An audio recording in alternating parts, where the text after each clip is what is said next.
Bonjour et bienvenue pour cette avant-dernière séance en ligne qui traitera toujours des tableaux sur OpenOffice. Donc, j'ai commencé à recevoir des résultats du petit questionnaire que je vous ai envoyé, donc des dates se profilent, je vous les communiquerai demain. Ça, j'aurai laissé quelques jours aux petits derniers qui n'ont pas encore répondu. Donc aujourd'hui, pour cette avant-dernière séance, on va continuer donc sur les tableaux, donc on va ouvrir OpenOffice. Aujourd'hui, on va donc voir comment est-ce qu'on modifie la largeur des colonnes et comment est-ce qu'on ajoute des lignes et des colonnes. Vous allez voir que, en fin de compte, les tableaux, c'est toujours extrêmement simple. On s'en fait tout un monde, mais c'est vraiment pas compliqué. Alors, je rappelle, on est sur OpenOffice texte. Ça veut dire que c'est pas des tableaux de calcul. Les tableaux de calcul, ce sera dans un autre logiciel que nous ne verrons pas ensemble en initiation, qui s'appelle Calc pour calcul. Là, quand vous ouvrez la page, c'est tout de suite des tableaux, mais c'est surtout dédié à faire des calculs et ce ne sont pas des tableaux de présentation à la base. Alors, aujourd'hui, on va donc démarrer avec un petit tableau avec 7 colonnes et 4 lignes, donc 7 colonnes, 3 lignes. Pour créer un nouveau tableau, on va aller dans Tableau, en haut, je rappelle. Je vous remets le petit ici, là, le mot tableau qui est ici. Alors, il y a un bouton aussi qui est juste là, qui sert aussi, qui fait exactement la même chose. Mais moi, je préfère passer par le mot tableau, c'est plus explicite, on va dire, que les petits boutons. Donc, tableau, insertion, tableau. Donc, on va cliquer une fois sur le mot tableau ici, pas celui d'en haut. Donc, j'avais dit 7 colonnes. Donc, avec la petite flèche vers le haut, je vais monter le chiffre ici jusqu'à 7 et 4 lignes. Voilà, 7 colonnes, 4 lignes. On conserve les bordures, on ne change rien d'autre et on fait OK. Donc, voilà mon nouveau tableau. Et on va démarrer par les jours de la semaine. Donc, vous allez taper tout simplement lundi, mardi, vous connaissez. Donc je rappelle, OpenOffice vous propose de compléter pour vous les mots. Donc vous n'hésitez pas à appuyer sur la touche entrée dès que vous voyez que le mot est le bon. Vous voyez là, dimanche, j'ai tapé que les 3 premières lettres. Donc, là, vous allez mettre... on va faire une sorte de petit emploi du temps. Donc on va mettre des choses comme marché, repos, piscine, on va aller voir un ami, donc on va l'appeler André. Voilà, jardin, ménage, hop là. Oula, j'ai sauté des lignes. Ménage, et repos. Là, on va juste mettre que c'est le repas. Donc là, vous voyez, comme j'ai pas envie de le recopier plein de fois, je vais sélectionner le mot repas. Je vais le copier. Donc, clic droit, copier ici, en bas, tout en bas, copier. Donc, je rappelle, j'ai sélectionné le mot, je me suis positionné dessus, j'ai fait un clic droit. Alors, si je veux le copier dans toutes les cases, je vais sélectionner toutes les cases. Pour les sélectionner, je vais appuyer sur le bouton gauche et je vais passer dessus. Et vous passez bien de l'une à l'autre, ça devient bleu qu'une fois qu'on est passé à la suivante. Donc je sélectionne toutes les cases suivantes, je vais faire un clic droit, coller. Ah, c'est pratique quand on veut pas... Quand on veut pas retaper 10 fois la même chose. Donc je rappelle, j'ai sélectionné les cases en passant dessus et vraiment en passant dessus. Et elles deviennent bleues. Donc il faut vraiment passer d'une case à l'autre. Attendez pas qu'elle soit bleue, quand si vous faites juste ça, ça ne marchera pas. Il faut vraiment passer sur celle d'après et là, les deux deviendront bleus. Alors ensuite, là, je vais continuer mes petites activités. Donc je vais mettre yoga, je vais mettre de l'informatique, parce que quand même. Voilà, on va avoir des petites activités comme ça, sportives. Là, on va de nouveau rentrer. Là, on fait toute une journée jardin. Et là, ce sera la lessive, parce que c'est la journée du ménage. Et là, c'est repos. Alors, on va récapituler un petit peu ce qu'on a vu hier. Donc, pour sélectionner toute une ligne, je vais me mettre devant. Et vous voyez, je vais avoir une petite ligne noire, ça va me sélectionner toute la ligne. Et donc, je peux tout à fait centrer mes lettres, les mettre en gras. Et puis, si je fais un clic droit tableau, je vais pouvoir remplir en noir. Voire même en gris foncé, ça va être plus joli. Et mes lettres vont être automatiquement en blanc. Maintenant, je vais vous montrer comment est-ce qu'on fait pour changer la largeur d'une colonne. Quand vous voyez qu'une colonne est trop petite ou que ça ne va pas, vous pouvez vous positionner sur la ligne. Vous voyez, regardez. Si je me positionne dessus, j'ai ma flèche, en fait, mon curseur qui se transforme en un bâton avec une double flèche comme ça. Une fois que j'ai ce curseur, j'appuie, je laisse le doigt appuyé sur le bouton gauche, il y a une ligne en pointillé qui apparaît. Et je peux déplacer à gauche ou à droite. Donc là, je vais déplacer vers la droite. Et vous voyez, j'ai agrandi ma case du mercredi. Donc vous voyez que c'est pas très compliqué, hein, il suffit de déplacer ces cases comme ceci. Et vous voyez que quand le mot rentre pas, alors il va passer sur deux lignes. Donc pour déplacer des colonnes, c'est pas compliqué, on se positionne n'importe où sur la ligne là, et on déplace. Voilà. Et du coup, ça ajuste les mots dans les cases. Vous pouvez aussi ajuster la taille générale du tableau, mais attention parce que ça va pas, regardez, il va se passer quelque chose de bizarre. En fait, ça va pas redimensionner automatiquement toutes les cases. Donc méfiez-vous sur ce genre de méthode, parce que diminuer un tableau, ça se fait pas comme ça.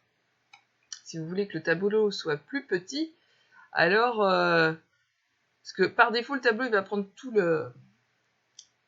la partie, là, tout ce côté-là. Si vous voulez vraiment le diminuer, eh ben, il faudra le faire au coup par coup parce que va falloir diminuer tout doucement chaque colonne et puis à la fin, vous arriverez sans que ça déforme trop les textes. Voilà. Donc ça, c'était pour modifier la taille des colonnes. Pour modifier la taille des lignes, alors ça, c'est pas très indiqué parce qu'à la base, si vous voulez une ligne supplémentaire, vous cliquez dans la case et puis vous appuyez sur Entrée. Et vous voyez, automatiquement, ça va vous descendre votre ligne, donc ça veut dire que vous allez pouvoir écrire dedans. Maintenant, si vous voulez vraiment le faire comme ça, vous pouvez faire avec la même méthode qu'avec ça, qu'avec les colonnes. C'est-à-dire vous vous placez sur la ligne et vous voyez que je vais pouvoir modifier au besoin. Mais je vous le conseille pas de le faire comme ça parce qu'après ça fait des choses bizarres et puis pour réaligner exactement, il n'y a pas de bouton magique.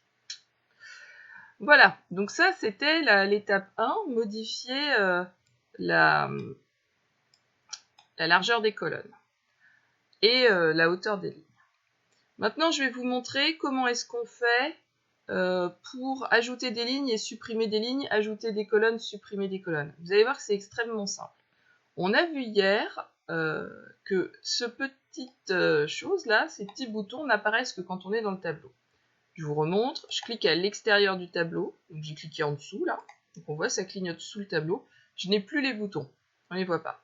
Si je clique dans le tableau, les boutons réapparaissent. Et on a 4 boutons qui sont ici. 2 verts et 2 rouges. Les verts, ça ajoute, les rouges, ça supprime. Je vais donc me mettre ici, dans la colonne où il y a marqué yoga, et je vais appuyer sur plus, insérer des lignes. Donc j'ai une ligne verte là et un petit plus. Et vous voyez, à chaque fois que j'appuie, je clique, et à chaque fois que je clique, j'ai une ligne. C'est pas très très compliqué. Pareil, si je me place dans mon tableau, et que j'appuie sur colonne plus, voilà, ça m'ajoute des colonnes. Vous voyez, là j'ai appuyé 2 fois, j'ai 2 nouvelles colonnes. Si je veux supprimer des colonnes, je me mets dans la colonne à supprimer et j'appuie sur le rouge. Voilà. Là j'ai supprimé une colonne, je vais en supprimer une autre. De même, si je veux supprimer des lignes, je me mets dans la ligne et je vais appuyer sur la ligne rouge. Et vous voyez, ça remonte, hein, ça m'enlève les lignes. Voilà, donc ces 4 boutons-là servent à aligner, à ajouter des lignes, des colonnes, supprimer des lignes, supprimer des colonnes. Donc, aujourd'hui, nous avons vu comment redimensionner les colonnes, c'est-à-dire les largeurs, ajuster la largeur d'une colonne à un tableau, ajuster la hauteur d'une ligne dans un tableau. Vous voyez par exemple là, hop, si j'ai complètement agrandi, mais le mot piscine, je ne veux pas qu'il soit là, je voudrais qu'il soit centré puis au milieu. Là, je vous fais un petit bonus. Vous voulez que le mot piscine soit centré ici. Donc là, c'est comme d'habitude, c'est centré, hein, on a les petits boutons avec les petites lignes, ça ne change rien. Mais je voudrais qu'il soit au milieu de ma case. Alors plutôt que de faire entrée, enfin de le mettre à la ligne, vous avez ici 3 boutons. En haut, centré, vertical. Si j'appuie là, hop, j'ai mis centré ici. Hop, ça me met au milieu de ma case. Voilà. Donc ça, c'est les 3 petits boutons qui vous permettent de positionner verticalement dans une case. Donc, je vous le remonte. Là, je vais sur repos. Je vais centrer, centrer. À la limite, je pourrais faire ça pour toute la ligne. Donc je rappelle, hein, pour sélectionner une ligne, on se met devant. On appuie, on laisse appuyer. Enfin, on clique une fois quand il y a la flèche noire. Et hop, j'appuie là et hop, je centre ici. Voilà. Donc là, c'est le positionnement à l'intérieur des cases. Et si jamais je veux remettre un petit peu d'ordre, parce que j'ai tout déformé mes cases et qu'il n'y en a plus une de la même largeur, toutes mes colonnes sont à des largeurs différentes, il faudrait que je sélectionne tout le tableau. Donc je rappelle, on va sur la diagonale, sur le coin supérieur gauche, je me rapproche, et quand j'ai ma petite flèche noire, tac, je clique. Et là, j'ai un bouton vert. Voilà, si vous voyez, quand je passe dessus, ça m'est optimisé, il y a une petite flèche là. Et donc, je vais optimiser largeur de colonne optimale. Et voilà. Et là, il m'a tout mis bien. Alors maintenant, si je veux que ce soit bien régulier, ça va être rétablir les lignes proportionnellement. Et donc après, je fais rétablir les colonnes proportionnellement. Et voilà. Donc là, j'ai des lignes et des colonnes presque bien, parce que je vois que le mercredi, il n'a pas rentré. Donc voilà pour aujourd'hui. Vous allez pouvoir jouer avec ce petit tableau, à vous amuser à changer les lignes, changer les colonnes. Hein. Là, vous voyez, mettons, je change mon dimanche, et je voudrais qu'il se réorganise. Ah, j'ai fait l'erreur de retirer le tableau. J'ai dû cliquer sur la croix.